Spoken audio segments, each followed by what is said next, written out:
LiSTNR production. A warning, this episode has descriptions of interpersonal violence, sexual assault and violent crime. Please listen with care. Behind every DNA sample is a person with a story. But when does DNA evidence reveal the truth? And when does it mislead? And in places like Tennessee, where the stakes are life or death, how much should we trust the science presented in court? Sam Spencer is a forensic biologist who's worked on over 1,400 cases and provided expert testimony across the US. In this episode, hear the chilling reason Sam chose this career path, what it's like working for the prosecution versus the defence, and unravel a case far more complex than it appears on the surface. My name's Kathryn Fox. I'm a former GP, crime author and screenwriter. I'm enthralled by forensics and have spent thousands of hours researching for books and screenplays. So I thought, why not turn my research into a podcast? Every week, you'll be joining me in discovering how forensic science is helping solve high-profile crimes in Australia and around the world.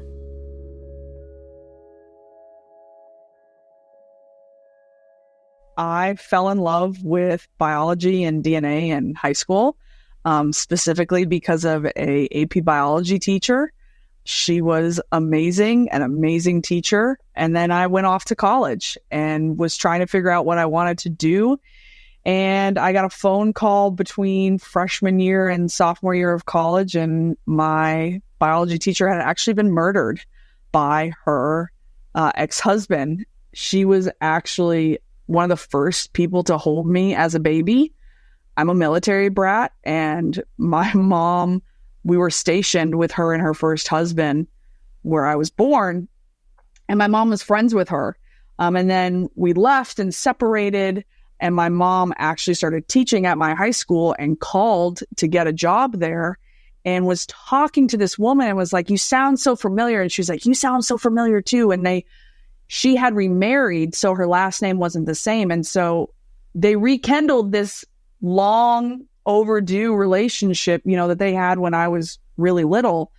And so it wasn't just like a teacher that died. It was one of my mom's really good friends. And it kind of dawned on me that I could kind of combine these two things that I really loved, because I was interested in crime and that kind of thing, but it was just like a peripheral interest, not really something I thought I could do professionally. But once I found the field of forensics to this really odd avenue, it just kind of felt right to me. And I started down that path and have been doing forensics pretty much ever since.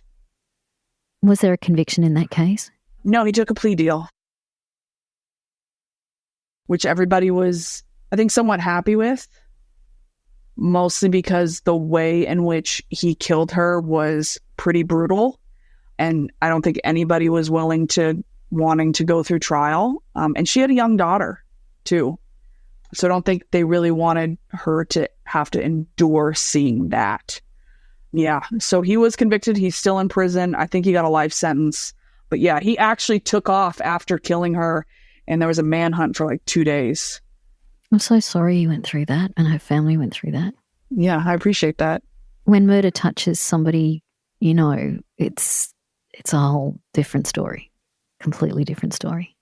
Yeah, it's such a violent way for somebody to be taken, and the whole process that you have to endure after it, nobody's prepared for it, and there's nothing to prepare you for it, and navigating it is just insane, just absolutely insane. So I've gotten so used to this process, but I can't imagine doing something like this if something happened to one of my family members. So what was your first criminal case? Can you particularly remember, or one early on that really stands out for you? As a DNA analyst, a lot of the cases that I worked are sexual assaults. And I vividly remember starting out on processing sexual assault kits. And I don't remember a particular one, but I definitely remember reading all the statement of facts from all the victims. And that definitely had an effect on me. It was sad to read it. It was scary to read those over and over again, and to constantly be seeing these stories of women that are having to live with this trauma for the rest of their life, and having the opportunity to maybe make this a little bit tiny better by working this evidence and maybe finding this individual was really cool and kind of uplifting at the start of my career. Can I ask why you were reading the witness reports? Because we assume that you're in a lab, you're independent, you're removed, you know evidence of bias if you know nothing about the case. Why were you reading? Yeah, so when it comes to DNA analysis, specifically with sexual assaults, unfortunately, we have to have some knowledge of the actual crime. And that's because of some of the testing that we do, specifically when it comes to serology testing or the study of body fluids. So when you have a sexual assault, you want to identify whether or not possibly blood, semen, or saliva are present on an item of evidence. So if we know that the victim said, he kissed me here, he ejaculated, he wore a condom, that's going to change certain ways that we will test that evidence and how we choose to best process that evidence.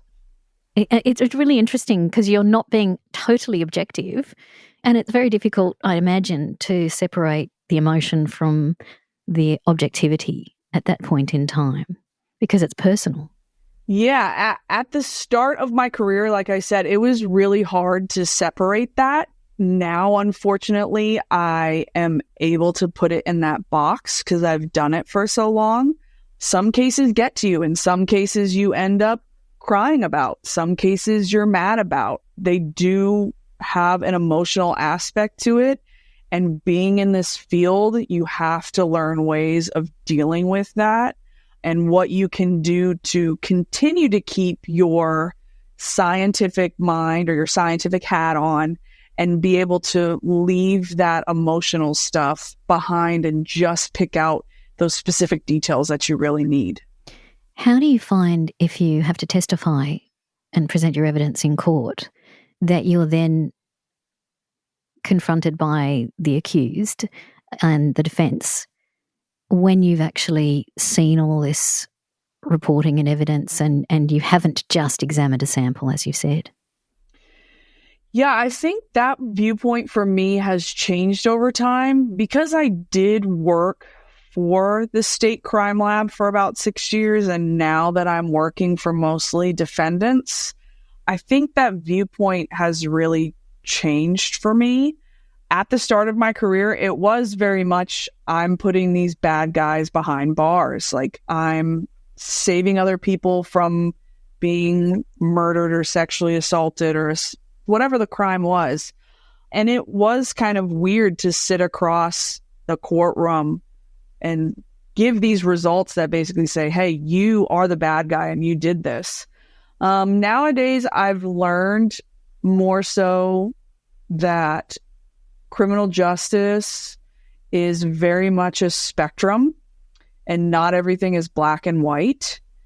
And most times I'm in court now, I'm sitting next to the defendant for part of it.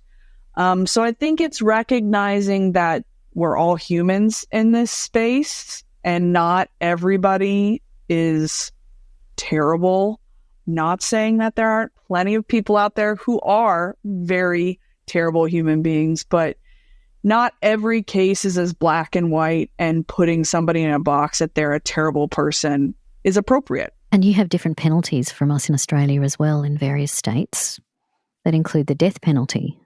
Does that affect your work and your motive to work with defence?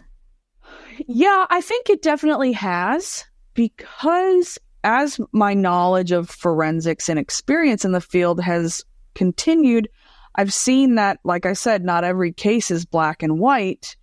And I don't think that we're at a point with forensic science that we're at 100% with no error rate. So until we have no error rate, I don't think it's fair to be putting individuals to death when we can't provide a 0% error rate with science. So I think now that I've moved into this defense, it's given me another perspective on, again, people and how their position that they're in at the time this happened, or the extending circumstances around this crime. I think we have to look at everything in light of that and not just that they're a bad individual and that they deserve the death penalty. Although the legal system looks at beyond reasonable doubt.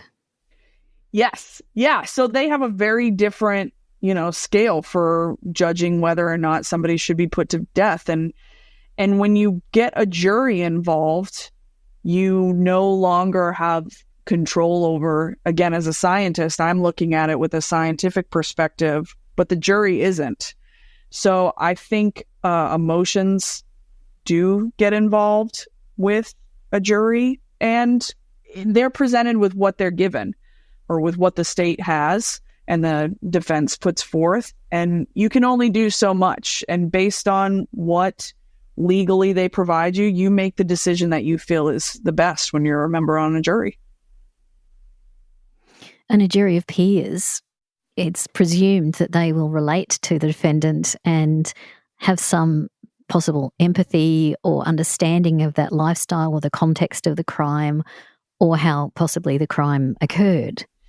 Yeah, I think the term a jury of your peers is basically a misnomer. I think based on the number of court cases I've sat in, it's really difficult to look between the defendant and the jury and really get a sense that this is a jury of their peers, whether that be their mental capacity, their job situation, how much money they're making, their race, their background, how they grew up. I think it's very interesting to look at that and use that term because I don't think it is really accurate in today's courts.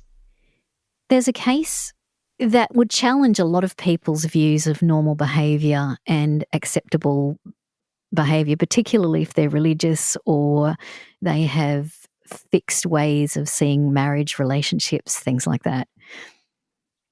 Are you able to talk about that case and why it is so difficult to assess?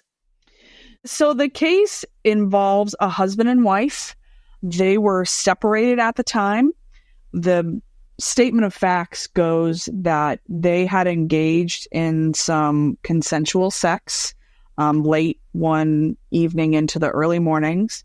And the victim, the wife, was found deceased in the couple's bathroom in the tub, actually around 3:30, 3 o'clock in the morning. The police were called. They came in, started processing the scene. And as most cases go with husband and wives, it was automatically the husband who committed this crime. Firstly, what was the cause of death? So the cause of death that was determined by the medical examiner was strangulation. And what did the husband argue happened? So the husband actually stated that, no, we had engaged in consensual sex, which included consensual erotic asphyxiation, which basically means that one partner is essentially cutting off air supply to provide a sort of euphoric experience while you're engaging in sex. He also stated that she was fine after they had engaged in the consensual sex, had gotten into the tub to kind of relax a little bit more, and he fell asleep. And when he woke up, she was deceased. And yet the cause of death was strangulation, not drowning. Yes. So the medical examiner actually found evidence of both. There was fluid in the victim's lungs, but based on the medical examiner who performed the autopsy at the time, they went towards the strangulation versus drowning, and stated that it was the strangulation that caused the death. And that became, rather than a consensual act, it became homicide, and the defendant meant to strangle the victim. Presumably they'd need to find motive. Yes. In this case, there was, on the outside, what would appear a lot of motive. Husband and wife had actually separated, but were still kind of living together and engaged in consensual sexual activities. They both had other partners that they were also having consensual sex with. So it was kind of a more, you could say, open or free relationship. And it wasn't something that they, were necessarily, I think, communicating about, but it was kind of known that both of them were engaged in sex with other individuals. And was that allegedly rough sex as well? Because I'm hearing the defense of rough sex. And a lot of people would first jump to the conclusion that that's victim blaming. And if they don't relate to that as a concept, it's easy to think, oh, that's just victim blaming. And what woman would consent to that happening to her to the point of strangulation without objecting, if she was capable of objecting?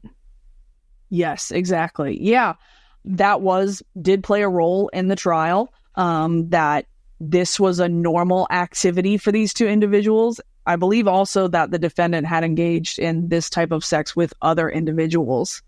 So it was not something that was new to them. It was something that was normal and that they both supposedly enjoyed.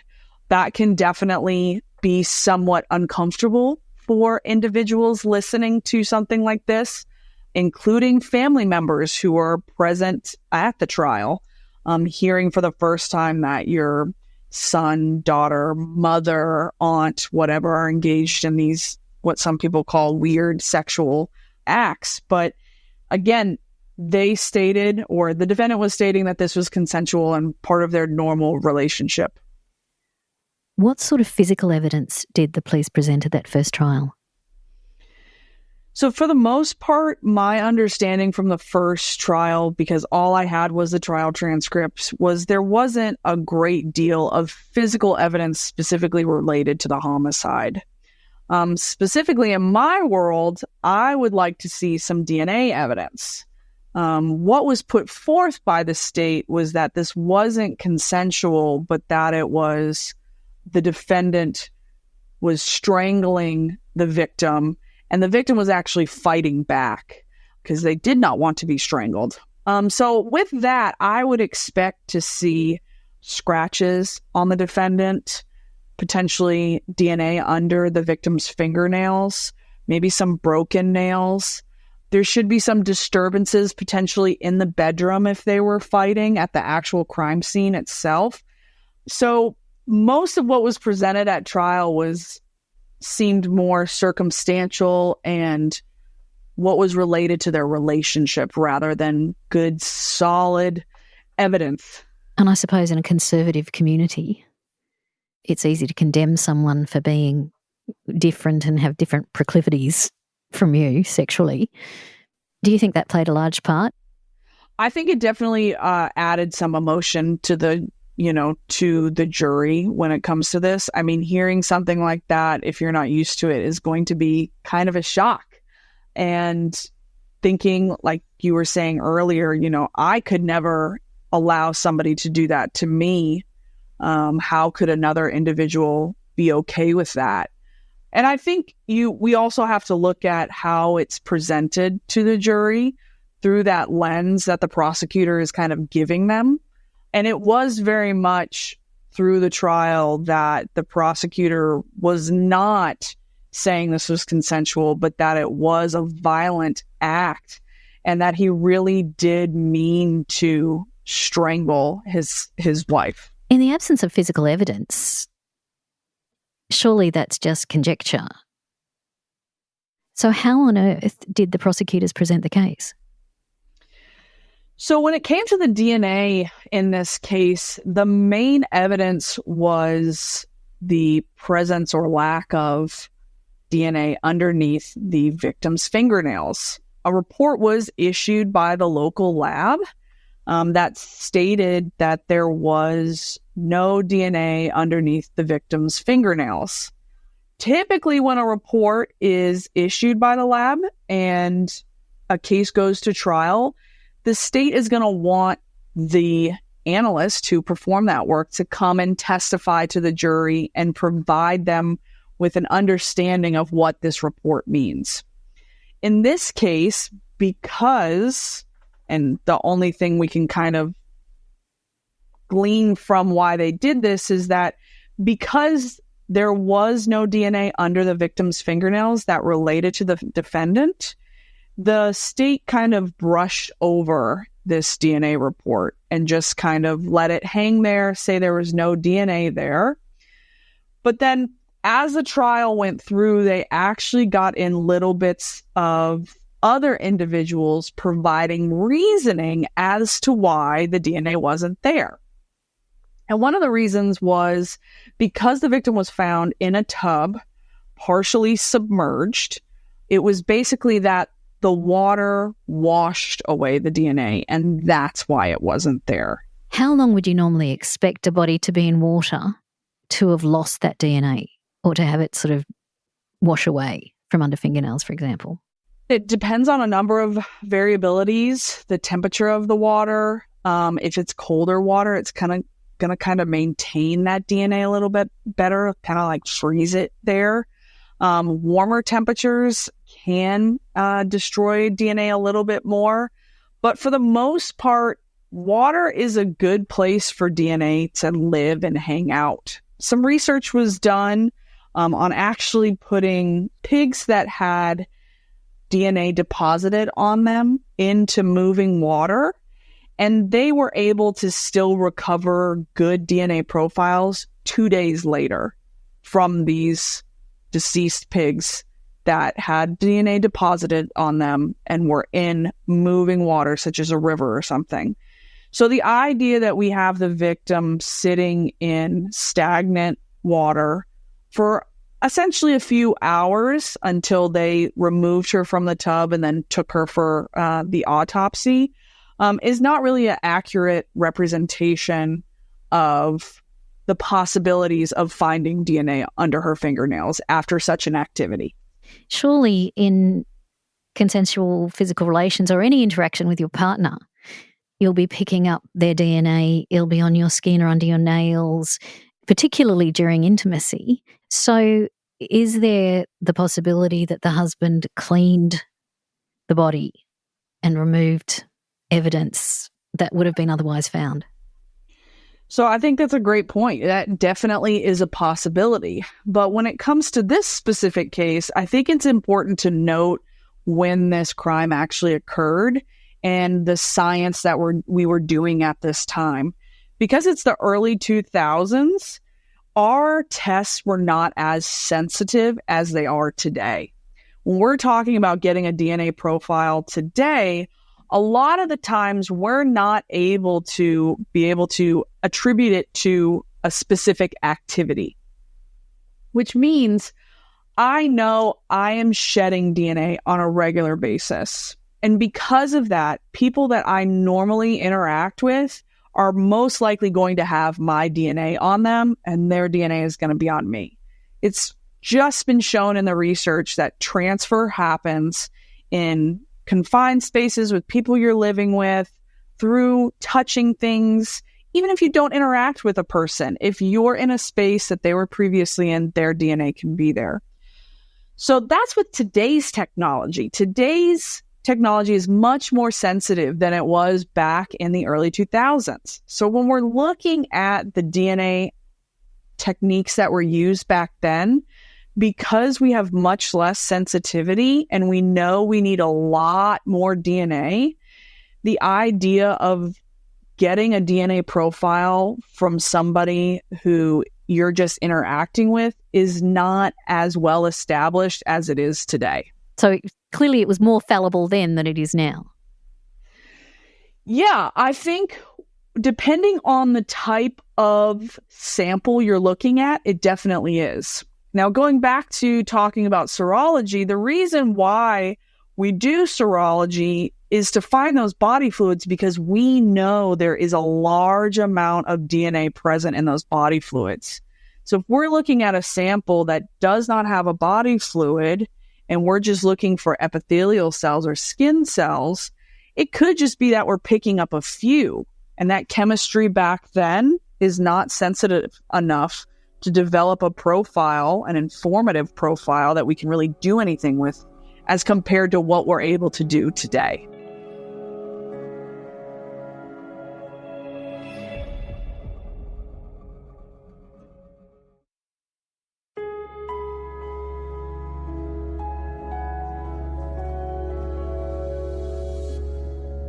There was a conviction of the husband, and he's been serving time in prison.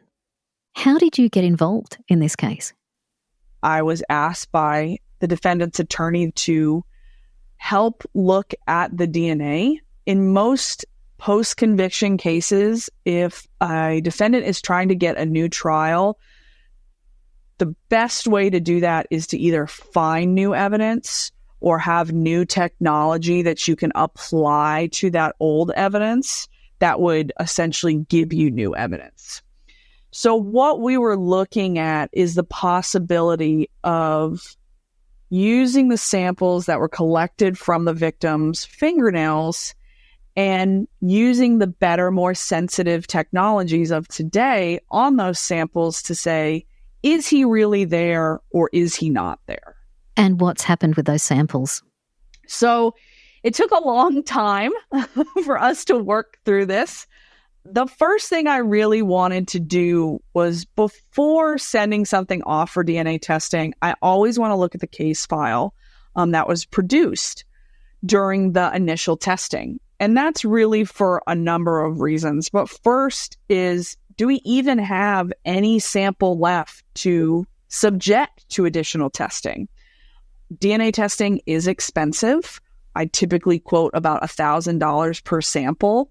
And so because we're looking at running standards or what we know is an individual's DNA sample and comparing that to evidentiary samples, we were looking at about $4,000. And I also want to point out that when we're talking post-conviction for most defendants, they're footing the bill.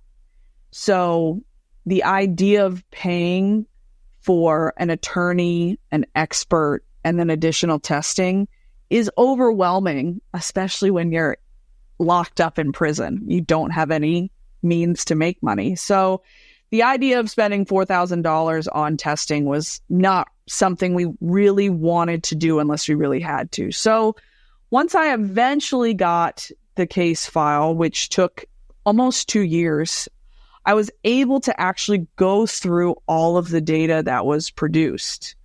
When an attorney or me as an expert gets a report from a lab, it's a distillation of all of the data that they produced. DNA testing takes about a week, so you can imagine the amount of data that's being produced in this. And a report is 2-3 pages, and the case file can be closer to 100 pages. So there's a lot more information to look at.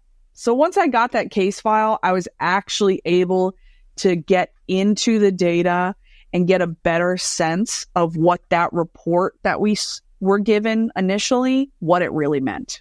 So what did you conclude from your initial reading of the case file? The initial reading based on the data that was produced or the DNA profiles that was produced was that the report was wrong. It was completely inaccurate. The report said that no DNA profile was obtained from both of the fingernails, and there was actually data that was produced from those evidentiary samples. You mentioned that they did find DNA. did they actually identify that as a specific person, or was it fragmented or unable to discern? What was the result of the DNA that they did find? So the DNA profile that they actually found was what is called below stochastic threshold. So when we're looking at DNA profiles, there's two thresholds that we look at. One is the analytical threshold, or what I like to call the threshold of detection. And that basically says, hey, anything below this level is noise. It's kind of crap produced from the instrument. We're not really sure if it's real or not, so we're going to kind of ignore it. The next threshold is stochastic, or what I like to call our threshold of confidence, because now we are confident that we have all the data that we're looking for once it passes that threshold. But we still have this area between the analytical and stochastic threshold where it's like, what do we do with this data that we know is real, but we're not 100% confident that it's all there? So the great part about it, that data is that it can be used to exclude individuals. So what I was able to do is I was able to look at that data that was produced from those profiles and exclude the defendant from being present from those profiles. That's counterintuitive to me because he was present just before. How does that? Sorry, I just try and get my head around that. He was definitely present. He admits to being present just before she died.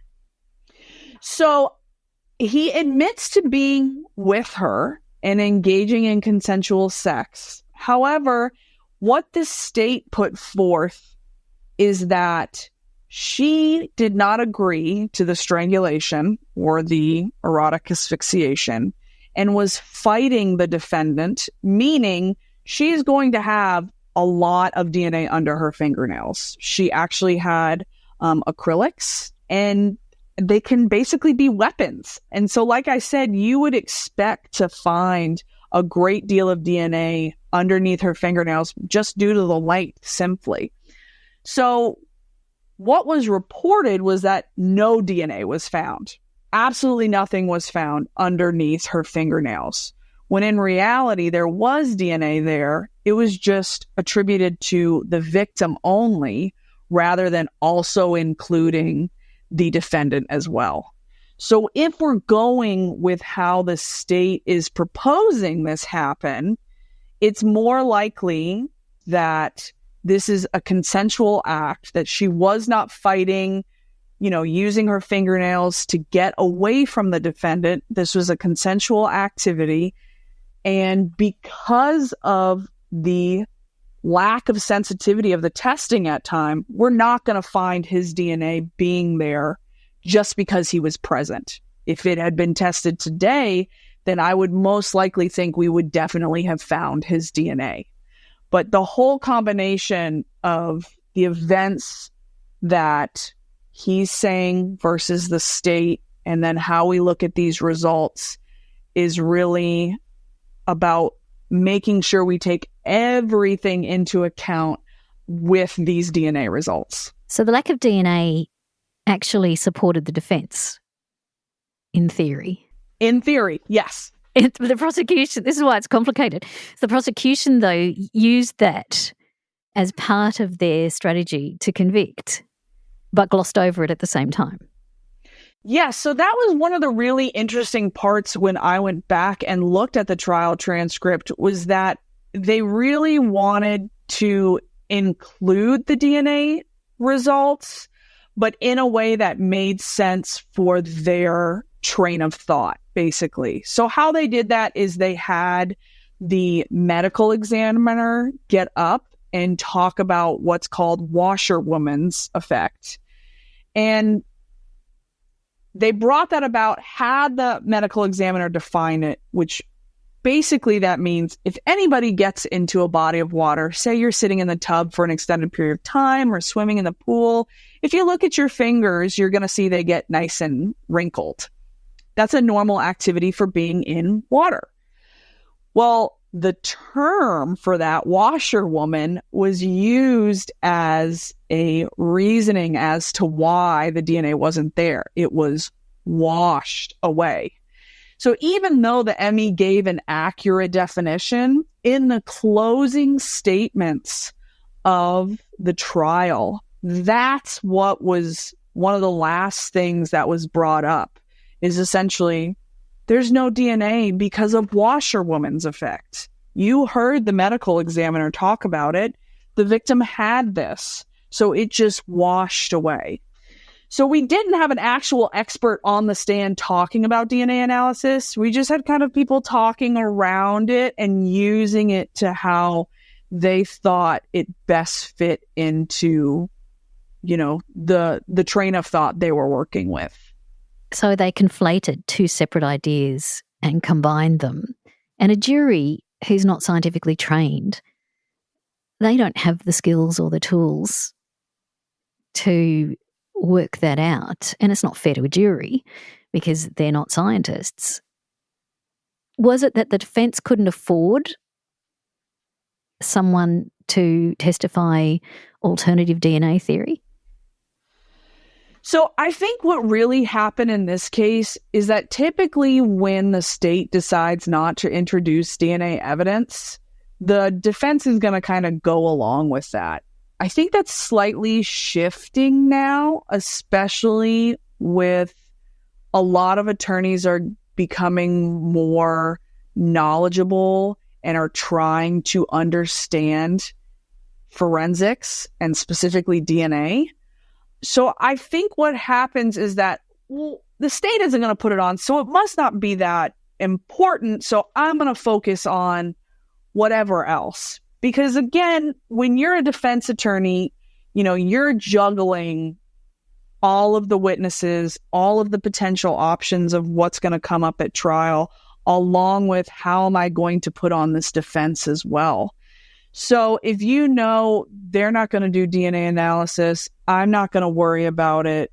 We should just be able to ignore it, essentially. I think that's what happened. And I think it was really a lack of true understanding of the results, definitely coupled with a report that was written improperly that resulted in no expert being able to speak scientifically to those results. What are you doing now for the case? I have gone to some hearings to provide my testimony, and I've also talked to the state about my findings. I wrote a report that kind of outlined the issues that I found in the actual testing itself, along with the statements that were made during the trial, how that affected the jury's understanding. And then, of course, really showed how the DNA profile that was obtained excludes the defendant. I mean, I went as far as making a table with the data in my report so it can be very easily identified where the defendant is not present there. At the hearings, are the prosecutors, obviously the next generation now, are they defending the case as well for the prosecution and the way the prosecution was run? Yeah, so that was very interesting in this case. I actually had meetings with the prosecution prior to the hearings, and, I'm always ready for somewhat of a fight. This is an adversarial system, and I know I've been put on one side, whether I'm with the state or with the defense. But this was really refreshing that the prosecutor just simply wanted to understand my report. He wanted to have a really good grasp of the evidence because, again, this had to go up the chain. So he wanted a really good understanding. We had a great conversation. I think we talked at least twice because he had more questions, and they were really good questions to really further his understanding of what was in the report. And so when I went to the hearing, it was that I had two attorneys that were really supporting my findings and just wanting to get more information out onto the record because they both really believe that the things that happen in this trial and the lack of scientific expertise put forth in the trial was problematic. That's kind of reassuring, because so much of what we're fed through crime shows is that the district attorneys and sometimes judicial people are voted in. And so they're on popular platforms, or they're partisan, or get tough on crime. And to actually overturn convictions is to admit error and possible corruption, ineptitude. We don't elect prosecutors in Australia. So do you find that that actually is a factor that can affect trials and appeals in the US? Yes, definitely. I had another case that I'm thinking of that involved a homicide of an individual, and the prosecutor literally said all we wanted to do was get a bond for this individual. He had been in prison for about 4 years. Court was not moving forward. There was other individuals involved in this case. We just wanted to get him a bond, the opportunity to get out and, be a productive member of society. The prosecutor literally said, I can't do that. This is an election year. It's sad, and it makes you kind of go, what is happening?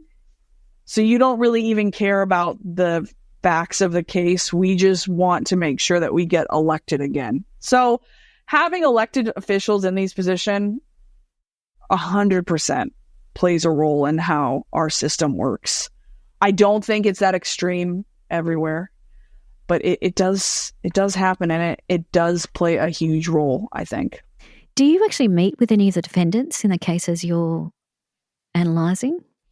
I do. Yeah. Sometimes the first time I meet them is literally in the courtroom as we're starting trial. I have met other defendants. I've gone to jail once to meet a defendant. I talk to defendants on the phone if they're in prison and they can call me. I've talked to defendants on the phone. I think it really gives a human aspect to these people that have kind of been essentially thrown away and kind of forgotten about, that I didn't really have when I was working on the other side.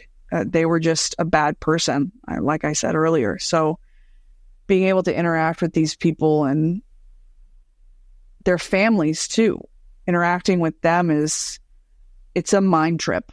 It's crazy. Have you had any flack or negativity from victims' families? Not that I know of.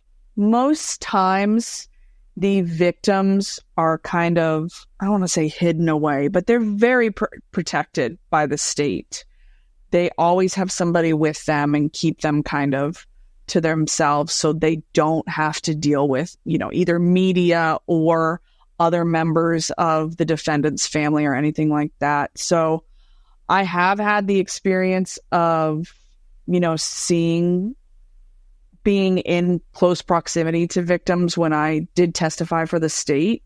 And it does the same thing. It gives this human aspect to something that you are essentially, when we were talking about a sexual assault, this person is just a box full of swabs, really. And now you get to see this individual who's getting up in front of their community and having to tell this terrible story and face this individual that did something horrible to them. It's really sad, but it's also really empowering to me that they have that strength to do that. Well, they initially start off as a living crime scene, and then they become a living person with a story and a life and value to community and family members, whole thing. They're a part of our society and a part of our community. Yes. Yeah.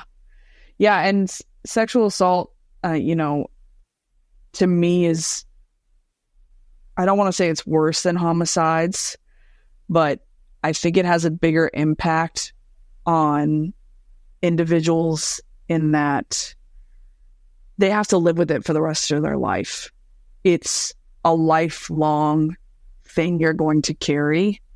And to have the strength and power to deal with that on a regular basis it's mind-blowing to me. And so, like I said, empowering that these people are able to do that and really get up in front of these people and testify. To me, it's crazy to be able to do that. I have never been put in that situation, and to have that strength is insane. I will tell you, one of the worst experiences I had in court, I wasn't testifying, I was watching my trainer testify. And there was a homicide that involved 2 older individuals. They were beat to death. It was a really, really terrible scene. Super sweet old couple. They, of course, took a crime scene video, and they warned the family, hey, we're about to play this video. If you don't want to see it, please leave. Nobody left. And I have never, the sounds that came from the family members, I mean, these people's children, like, I can't imagine experiencing that in a courtroom with strangers. And, you know, the person who's testifying is trying to speak over these people sobbing. Like, it was horrendous. Absolutely horrendous. The worst thing I think about that is it reminds everybody that the state and the prosecution are not working for the victim and the family. They're working for society. And so they can't regard, this is one of the most difficult things to get your mind around, that they're actually not representing the victim and advocating for the victim and the family. It's the whole of society. So their duty of care is much broader, and they cannot necessarily take into account those individual feelings. They can be sensitive, obviously, but that's not their job. Yes. Yes. This system is meant to protect everybody. And yes, this one case is about this one individual and focusing on what happened to them, but how it affects the community at large and how that plays into keeping our community at large safe is really important to remember. This has actually been an incredible insight for us, for me especially. So thank you so much for your role in what you're doing, and also giving us a really valuable insight into why you do what you do, defence work, and the need for you to do what you're doing. Yeah, thank you so much for letting me talk about all of that. Yeah, I had a great time. Thank you for having me.